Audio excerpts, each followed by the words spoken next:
Sepertinya Ibu Cynthia ini adalah ibunya Kenzo. Yek dulu pernah melahirkan Kenzo, terus ditinggal pergi karena tidak bisa bayar biaya rumah sakit. Terus Cynthia ketemu Pak Bobby, duda anak satu namanya Ali. Ibu Cynthia melihat saat di rumah Pak Bobby seperti beda, seperti ada ikatan batin antara ibu dan anak. Jika Ibu Cynthia ternyata adalah ibu kandung Kenzo, maka arah kisahnya bisa berkembang seperti ini. Setelah sekian tahun berpisah dari bayinya karena keadaan ekonomi yang memaksa, Ibu Cynthia hidup dengan perasaan bersalah dan kehilangan yang tak pernah hilang. Di masa lalu ia melahirkan seorang anak laki-laki di rumah sakit sederhana, namun karena tak mampu menanggung biaya perawatan dan tertekan oleh keadaan, ia meninggalkan bayi itu dengan harapan sang bayi akan diadopsi oleh keluarga yang mampu. Waktu berjalan, ia kemudian bertemu Pak Bobby, seorang duda beranak satu bernama Ali yang memberinya kehidupan baru dan kesempatan untuk bangkit. Meski demikian, di lubuk hatinya ia selalu merasa ada bagian hidup yang hilang. Kini setelah menjadi istri Pak Bobby dan pewaris seluruh asetnya, Ibu Cynthia kembali bertemu dengan Kenzo dalam konteks bisnis. Pertemuan itu tampak biasa pada awalnya, namun dalam beberapa kesempatan setiap kali menatap wajah Kenzo, Ibu Cynthia merasa ada sesuatu yang aneh seperti mengenali sorot mata dan cara bicara yang sangat familiar baginya. Ada getaran lembut di dadanya yang membuatnya ragu apakah ini hanya kebetulan atau pertanda bahwa anak yang dulu hilang kini berdiri di depannya. Kedekatan yang terbentuk tanpa disengaja semakin memperkuat nalurinya. Ia mulai menanyakan usia Kenzo, latar belakang keluarganya, bahkan rumah sakit tempat Kenzo dilahirkan. Setiap informasi yang muncul seakan menyusun kembali kepingan masa lalunya yang hilang. Mutiara yang ikut terlibat dalam hubungan mereka lewat kerja sama perusahaan tanpa sadar menjadi jembatan yang mempertemukan Ibu Cynthia dengan Kenzo secara lebih intens. Namun ada dilema besar, apakah Ibu Cynthia berani mengungkapkan kebenaran yang mungkin mengguncang keluarga Aditya? Ataukah ia akan memilih diam sampai memiliki bukti kuat bahwa Kenzo memang anak yang pernah ia tinggalkan?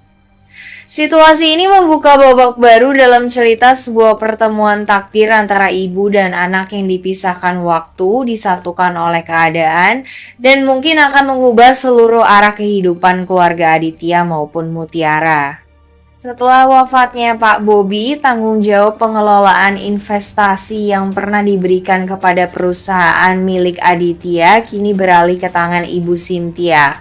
Karena hubungan bisnis itu cukup besar dan penting untuk kelangsungan perusahaan, Aditya mempercayakan seluruh urusan investasi kepada Kenzo agar ia bisa langsung berkoordinasi dengan Ibu Cynthia. Sejak saat itu, pertemuan antara Kenzo dan Cynthia menjadi semakin sering terjadi. Dalam setiap pertemuan bisnis, baik di kantor maupun di tempat lain, Cynthia perlahan memperhatikan hal-hal kecil dari Kenzo seperti cara ia berbicara, sikap sopannya, hingga tatapan matanya yang terasa familiar. Ada perasaan hangat yang muncul di hati Cynthia setiap kali Kenzo tersenyum, seperti ada sesuatu yang tidak bisa dijelaskan oleh logika. Di sisi lain, Kenzo menaruh rasa hormat yang besar kepada Cynthia karena melihat sosok wanita itu sangat bijak dan penuh kasih. Ia bahkan merasa seperti sedang berbicara dengan sosok yang mengingatkannya pada sosok ibu yang ideal, lembut, perhatian, namun tegas. Hubungan profesional di antara mereka perlahan menjadi lebih personal, meski tanpa disadari oleh keduanya. Seiring waktu, Cynthia mulai menanyakan lebih dalam tentang kehidupan Kenzo, di mana ia lahir, siapa yang merawatnya sejak kecil, hingga bagaimana hubungan keluarganya sekarang.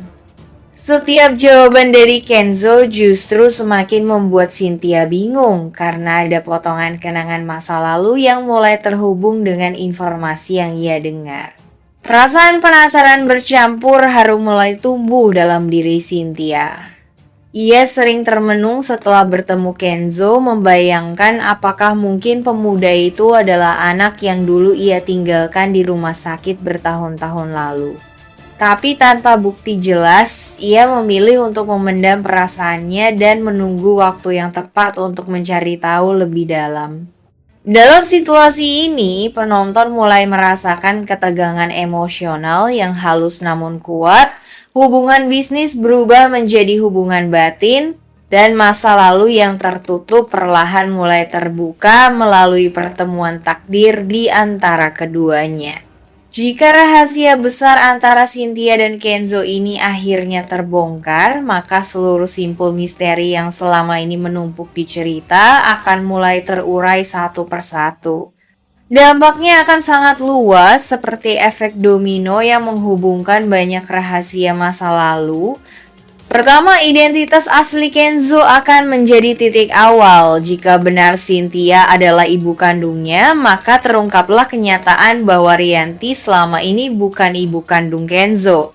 Hal ini akan mengguncang seluruh keluarga Aditya, terutama Rianti yang selama ini merasa Kenzo adalah anaknya sendiri.